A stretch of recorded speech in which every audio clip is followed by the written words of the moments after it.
Oikein mukava päivä, hyvät ystävät. Taas Anton täällä ja tänään maksimaalisesti käytännöllinen video, joten olkaa tarkkoja, koska yritän selittää asioita eri näkökulmista.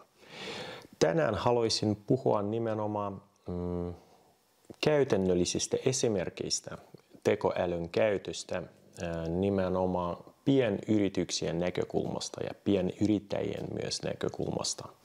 Koska aika paljon tällä hetkellä puhutaan, että tekoäly muuttaa maailmaa, mutta välillä se tuntuu, kuten se on joku iso juttu, joka tapahtuu isojen korporaatioiden tasolla, joka ei ole täys totta, sanotaan niin. Se totta kai on totta, mutta se muuttaa maailmaa jokaisella tasolla, jopa henkilökohtaisella tasollakin, jos on jo ruvennut käyttämään.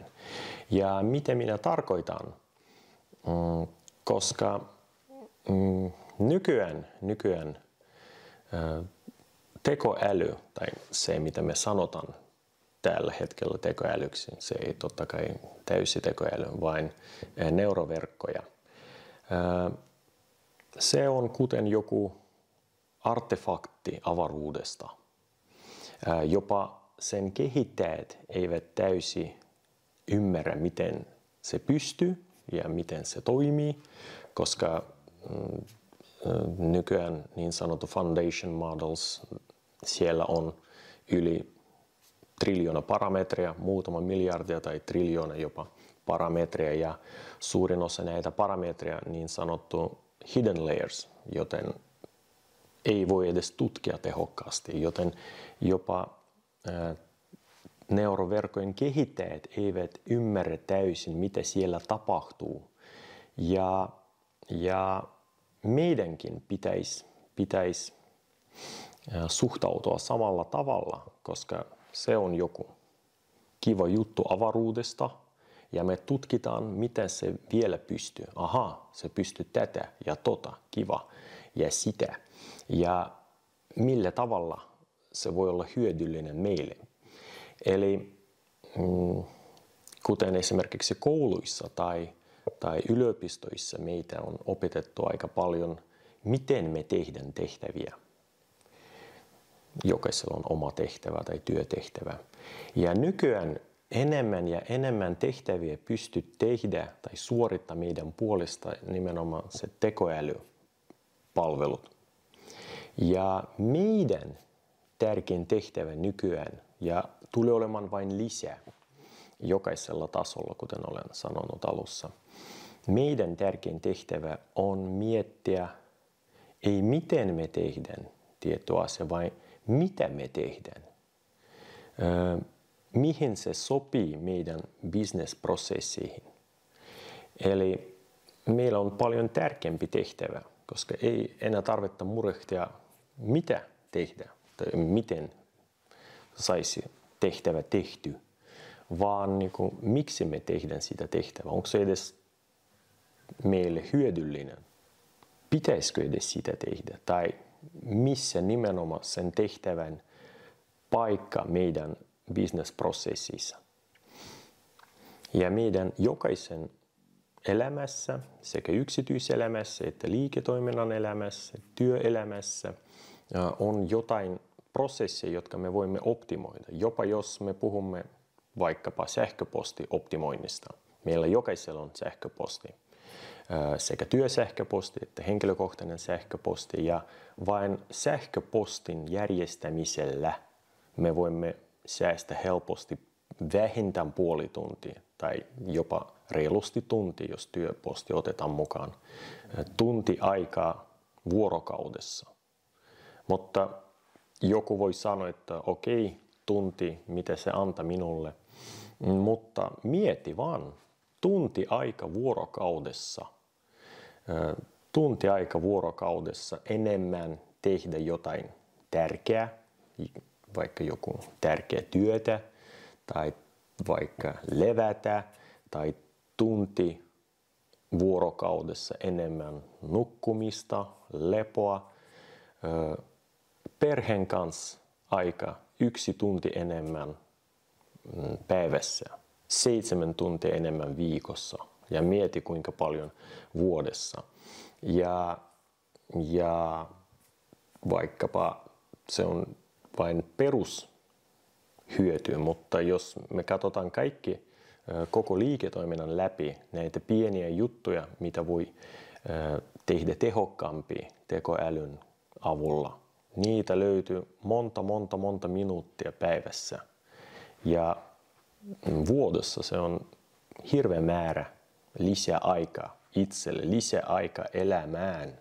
Mieti kirjaimellisesti. Okei, aika paljon luvattu, nyt nimenomaan esimerkkejä. Ensimmäinen luvassa oleva esimerkki. Minä ensin näytän ja sen jälkeen selitän. Mulla on puhelin, siellä on Telegram ja minulla on Telegram-botti, jonkun minä olen tehnyt itse. Se on vielä testimuodossa. Mä olen testannut aika paljon. Mitä se tekee? Otetaan joku tuote. Otetaan tuotteesta kuva. Mä avaan kamera botin sisällä.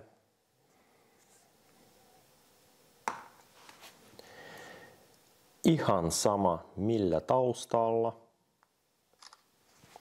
Tärkein, että olisi itse tuote. Näyttäisi hyvältä. Lyhyt tekstiviesti. Esimerkiksi an engaging ad for social media saying shave now or never. Ihan ilman tarkoitusta, vain esimerkiksi. Lähetetään bottiin, eli kuva ja viesti lähti.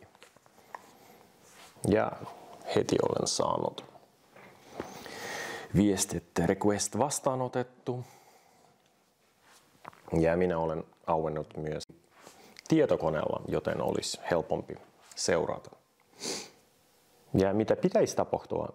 Se botti pitäisi palauttaa meille muokattu kuva, kelpoinen sosiaalimediapostauksen. Minulla tällä hetkellä on yhdistetty 3 eri neuroverkkoa tähän bottiin, joten me saamme 3 vastausta. Eli 3 vaihtoehtoa. No, nyt tuli.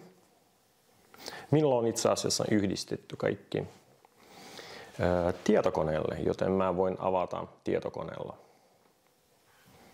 Tällaiset. Itse asiassa aika kiva kuva voi postata suoraan vaikka Facebookiin tai Instagramiin. Tämäkin on ihan jees. Myös ottakaa huomioon, miten se myös käsitellyt minun ohjeet, eli minä pyysin laittaa losungia, kuten shave now or never. Ensimmäinen, mitä tuli mieleen. Ja se tunnisti Gillette-merkki tosi hyvin. On myös ottanut käyttöön itse tuote, joka mä olen tehnyt kuva josta. Ja vain yhden kuvan perusteella ja peruslausen. Pitäkää tätä mielessä, tämä on tärkeä. Ja 3. vaihtoehto on tällainen.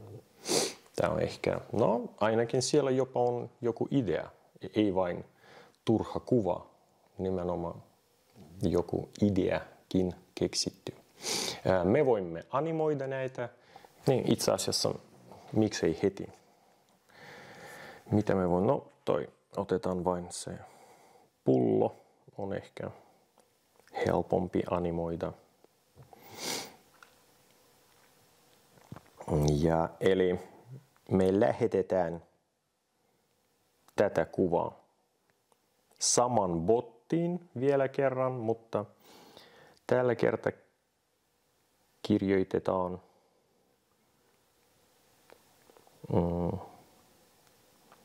sen animoinnin mallin nimi, koska minulla on tähän bottiin yhdistetty myös pari animaatiomallia. Totta kai animaatio kestää hiukan pidempi kuin kuvan käsittely, mutta me voimme tarkistaa. Nyt se tuli. Ja se tuli GIF-muodossa, joten sitä helppoa postata. Taas tosi perus, tosi yksinkertainen animaatio, mutta kuinka paljon mielenkiintoisempi se näyttää, jos minä teen postauksen vaikkapa Facebookin tai Instagramin.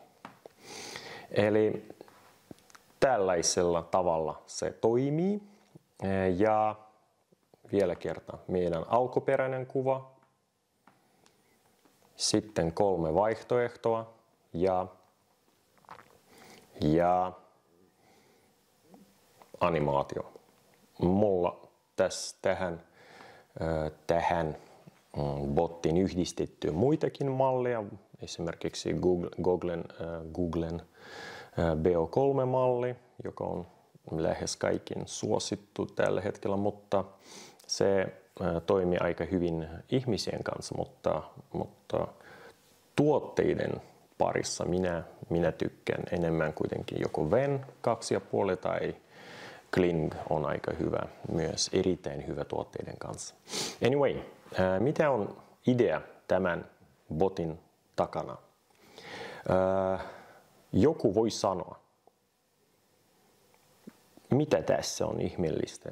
Kuka vaan voi ottaa kuva, voi vaikka lähettää sen tai päivittää sen nanobananaan tai vaikka ChatGPT:n pyytää tehdä jotain muutoksia ja sitten animoida sen joku toisessa mallissa. Ja se on aika paljon totta, mutta ensisijaisesti mieti, kuinka monta tehtäviä tai sanotaan niin, kuinka paljon niin sanottu iterations, eli ottaa kuvaa, avaa Googlen tai joku muu malli, tekoälymalli, esimerkiksi ChatGPT-sovellus, lähettää sinne kuvaa, päivittää sinne kuvaa, sitten pyydä tehdä jotain. Ehkä ei heti ensimmäisenä kertana onnistu. Ehkä se ei tule olemaan just 16, 8, 9 siis pystykuva. Esimerkiksi ChatGPT tykkää tehdä 4-muotoisia kuvia. Sitten täytyy aika pitkä selittää, minkälaista kokoa minä haluan. Tai sitten minun täytyy taas lataa itselle tämä kuva, avata joku muu sovelluksen, vaikka Grok on ilmainen ja tekee aika hyviä animaatioita ja tosi nopeasti ja just niin kuin pystyy suorassa muodossa, mutta taas siihen menee aika ennen kuin se ymmärtää, mitä minä haluan nimenomaan. Ja kuinka monta tehtäviä täytyy tehdä, eli kuinka kauan se kestää, että saisin samaa tuloksen. Tässä botissa minä otan 1 kuva ja 1,5–2 minuutin sisällä minulla on 3 vaihtoehtoa, josta voin päättää kumpi parempi minun tapauksessa ja minulla on animaatio. Ja vain 1 periaatteessa tehtävä, ottaa kuva, no ehkä joku teksti. Ja lataan vaikka suoran share, ei tarvitse edes lataa, ja vaikkapa Instagramiin, Facebookiin, mihin vaan haluan. Eli näin se toimii. Kaiken lisäksi ei tuskin niin helposti saisi, jopa jos kaikki mahdolliset palvelut ottaa käytön, saisi yhtä laadukasta tulosta. Miksi? Koska tämän botin takana on muutama agentti. Ensimmäinen agentti analysoi itse tuote, mikä tuote kuvassa. Sitten toinen agentti valmistelee prompt eli pyyntö neuroverkolle. Myös huomioon ottaen viestissä oleva teksti, koska se ei vain itse päätä. Jos totta kai ei tule mitään tekstiä, se itse päättää. Jos ei tule mitään tekstiä, jos tulee teksti, sitten se ottaa sen huomioon. Ja katsokaa, tässä lukee shave now or never. Jos sitä ei olisi ehkä mitään tekstiä, mutta minä pyysin, että minä haluan tätä losunkia tähän mainokseen. Jos minulla on joku kampanja firmassa tai jotain muuta. Ja se ottanut huomioon. Ja sitten kolmas agentti, se laittaa kaikki niin kuin kasaan ja lähettää sitten kuvan muokkaamismalliin, jotka myös yhdistetty muutama ja sillä on ihan eri automaatio. Niin, ja palauttaa minulle. Ja pystyy tällä tavalla myös, ei vain joku tuotte, tai sanotaan, tämä botti tekee just tuotteiden mainoksia. Se on viritetty tällä tavalla, mutta voi olla teidän oma brändi, tyyli voi ottaa huomioon tässä ketjussa. Eli ennen kuin saa sitä yhtä yksinkertaisella tavalla ja yhtä nopeasti, kuinka monta iteraatiota pitäisi tehdä eri sovelluksissa, joten saisi tätä. Ja tämä on just se ongelma, että pienyrittäjillä yleensä on aika ja tahto laittaa jotain postauksia someen, mutta ei ole materiaalia, miten me laitetaan. Samantyyppisiä kuvia tai niin kuin samantyyppisiä tekstiä. Eli tämä on just aika iso este monelle, että miksi sosiaalimedia ei kehitty, koska miksi se on tylsä periaatteessa. Ja tällä tavalla saa rajatonta ideoita. Ja totta kai se ei ole ilmaiseksi, mutta joka kuvageneraatio tässä botissa maksaa 0,00 jotain alle 3 senttiä periaatteessa se maksaa yleensä. Ja animaatio totta kai maksaa vähän enemmän, jopa joku 12-15 senttiä, mutta verrattuna miten maksaa somemanageri, se on melkein mitään. Ja ne halpenee jatkuvasti nämä mallit, koska uudet versiot tulossa, jotka ovat vielä parempia, mutta jopa näiden kanssa saimme kuinka hyviä tuloksia. Ja vain esimerkiksi mistä tämä idea edes tuli mieleen, koska just meidän kuntosaliyrittäjä sanoi, että vitsi, meidän pitäisi kehittää somea, sosiaalimedia, mutta meillä on ei ole periaatteessa mitään laitettavaa tai ei ole aikaa muokata materiaalia niin, että olisi tarpeeksi kiva, että voin laittaa. Ja minä olen just kehittänyt hänen varten tätä bottia ja mä harjoittelen kyllä pizzalla ensin. Ja kuntosalilla me olemme ottaneet tämmöisen kuvan, eli se oli harjoitus. Sitten pyysimme laitteita huikea ale Garden Gymissä. Nämä mallit palauttaneet meille muutama vaihtoehto, jotka ovat jo käyttökelpoisia. Ja sitten jo animaatiot olivat tällaisia. Periaatteessa ihan mitä voi olla parempi someen.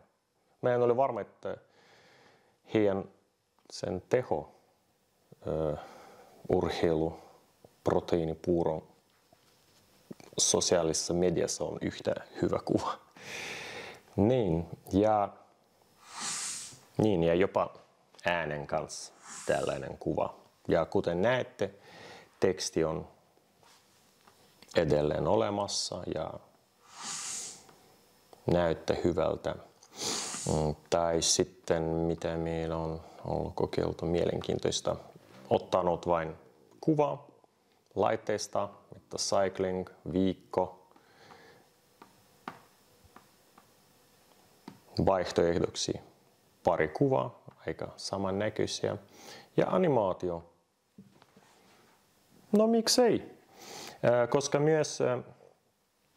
myös täytyy ymmärtää, että jos joku vakava sosiaalimediakampanja menossa, totta kai tällaisiin materiaaleihin tuotantoon voi vähän sijoittaa sekä rahaa että aikaa, mutta ajatteli, jos vain 1 viikko joku nopea tarjous, ei edes kaikki tunnit, vain 1 tietty tunti yhdellä viikolla joku suosiossa. Ja miksi olisin jopa sijoittanut minun voimavarat tällaisen mainoksen tekemisen, mutta tällä tavalla se ei vaati mitään.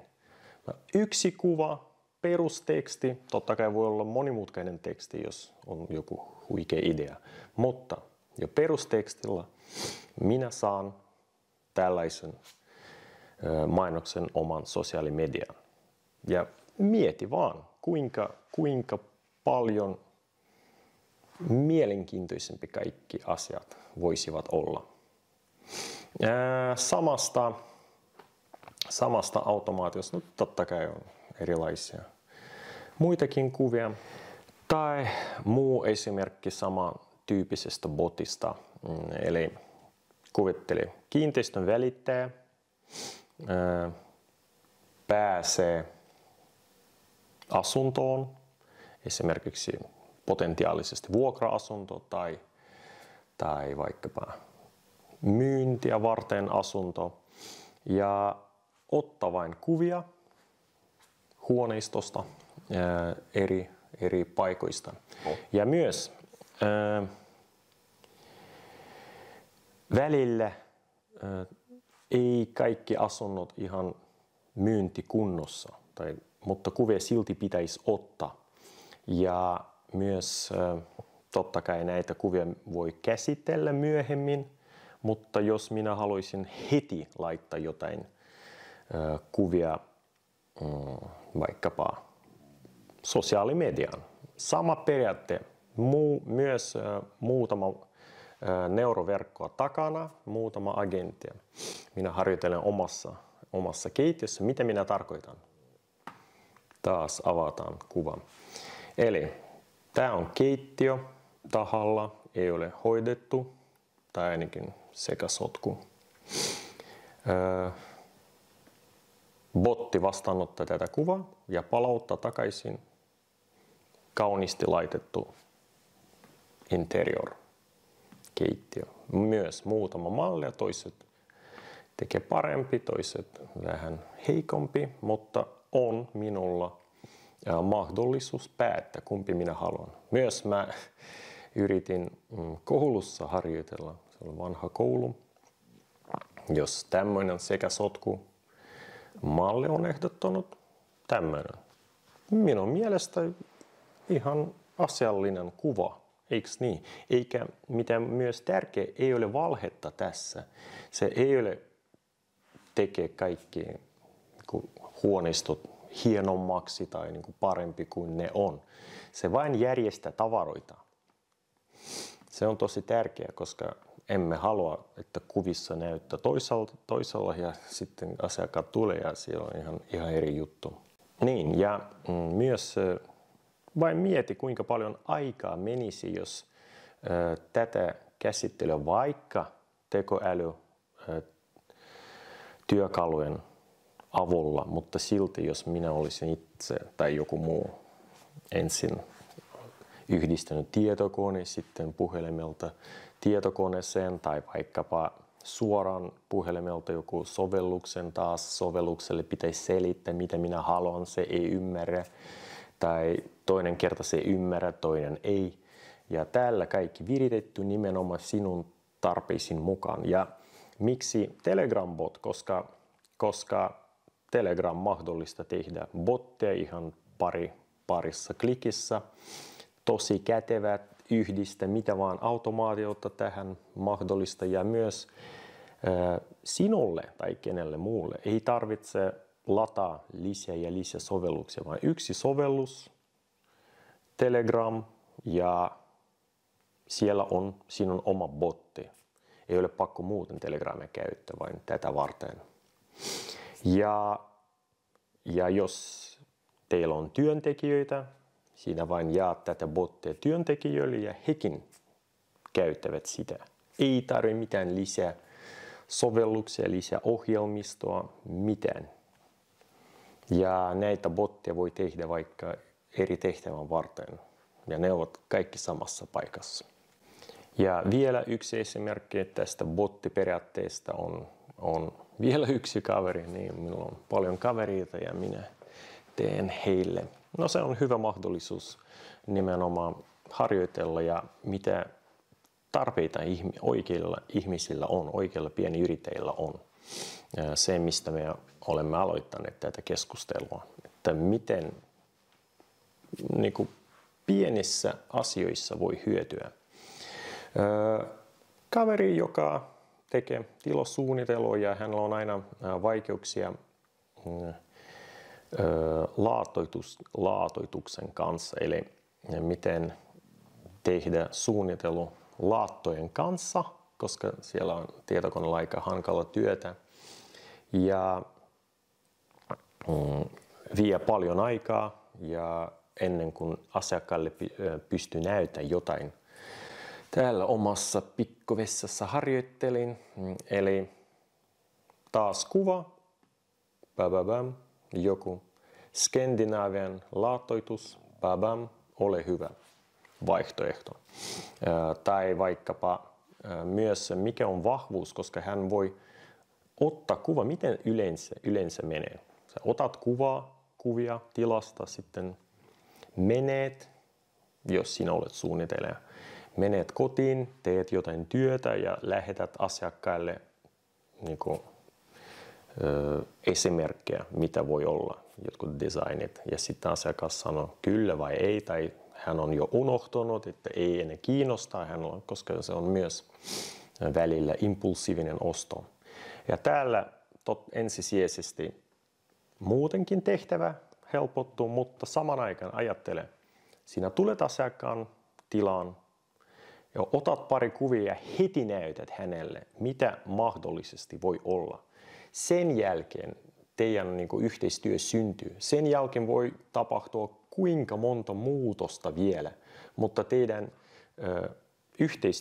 asiakas on sitoutunut yhteistyöhön sinun kanssa, eikä ketenkään muun kanssa, koska sinä heti näytät joku vaihtoehto.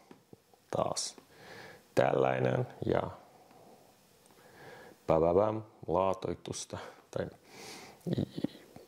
jotain muitakin esimerkkejä. No, tässä mä aika vähän harjoittelen, mutta tällaisia. Tämä botti viritetty vain laatoitusta varten, joten se ei teke mitään muuta remontteja tässä. Mutta se vain ehdottaa laattoja, missä ne voisivat olla ja minkälainen tyyli, ellen laittaa viestinä mikään tarkka tyyli ja mitä minä haluan. Eli taas se nopeuttaa koko prosessia ja kaiken tärkein se antaa mahdollisuus minulle näyttää asiakkaille heti joku tuloksen, että asiakas haluaa jatkaa minun kanssa yhteistyötä. Tämä myynnin näkökulmasta on tosi tärkeä. Ja pahoittelen, mä lupasin nopeasti, mutta taas kuinka pitkä video tuli, mulla on vielä mielenkiintoisia esimerkkejä ja nimenomaan myyntiin kiinni, mutta minä luulen, että tehdään osa 2, joten ainakin jaksatte katsoa tätä. Ja siellä minä näytän vielä pari sovellusta, ei enää botteja, vaan sovellusta, mutta miten nekin helpottavat työtä. Joten paljon kiitoksia kärsivällisyydestä. Toivottavasti minä pystynyt välittämään idea, mistä me aloitettiin tänään. Eli miten perustasolla me voimme helpottaa omaa elämää ja työelämää. Pysykää mukana, ottakaa yhteyttä tarvittaessa ja nähdään todennäköisesti tosi pian osassa 2.